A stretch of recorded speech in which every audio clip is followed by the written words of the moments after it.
inilah Panglima Burung, sosok paling sakti suku Dayak di Kalimantan. Tentang kehebatan suku Dayak, sepertinya kita sudah tak perlu lagi mempertanyakannya. Ya, di tanah Kalimantan, merekalah yang paling disegani dan dihormati. Sakti, jumawa, karismatik, mistiknya yang masih kuat, membuat salah satu suku tertua di Indonesia ini juga begitu ditakuti. Satu hal lagi yang membuat Dayak makin disegani. Ya, ini adalah tentang eksistensi sosok penting mereka yang sering disebut sebagai Panglima Burung. Sosok satu ini begitu dipuja dan dihormati oleh orang Dayak.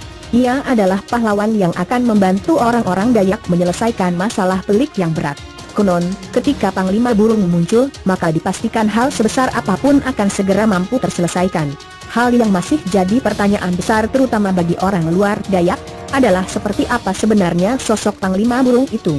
Banyak yang mengatakan jika tokoh satu ini berwujud manusia asli dengan fisik kuat dan sudah tua. Namun, ada pula yang mengatakan jika Panglima Burung adalah sosok gaib yang dipanggil melalui ritual. Tentang Panglima Burung, ia dikatakan mendiami pedalaman hutan Kalimantan selama ratusan tahun. Ia bersemedi di sana dan akan bertindak begitu dipanggil oleh anak cucunya. Sosok satu ini juga pernah dikatakan sebagai jelmaan burung enggang, makhluk suci yang dikeramatkan oleh suku Dayak. Panglima Burung dikatakan sebagai representasi orang Dayak. Ya, ia sangat baik, ramah, tindak tanduknya sangat sopan, serta sangat menghargai alam. Panglima Burung juga kalem, sabar dan tidak suka berbuat kerusakan. Intinya ia sama seperti orang-orang Dayak pedalaman pada umumnya. Tapi, semua sifat baik itu berubah kalau kondisinya lain. Ketika Panglima Burung dipanggil karena adanya ancaman atau suatu bahaya yang menyangkut pautkan orang Dayak, maka sosok satu ini berubah bengis. Ia sangat kejam dalam menghabisi musuhnya. Bahkan ia pantang kembali sebelum memenggal kepala musuh-musuhnya. Panglima Burung tidak akan muncul kalau tak ada hal penting yang terjadi.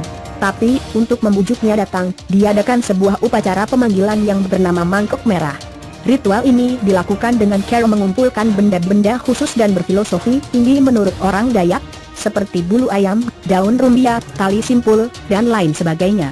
Setelah terkumpul, bahan-bahan ini akan ditempatkan di sebuah mangkok merah. Ritual ini tidak boleh sembarang dilakukan. Harus benar-benar dibicarakan dulu oleh para tetua. Ritual mangkok merah juga tidak bisa dibatalkan. Satu hal yang pasti, ritual ini akan membawa banyak korban.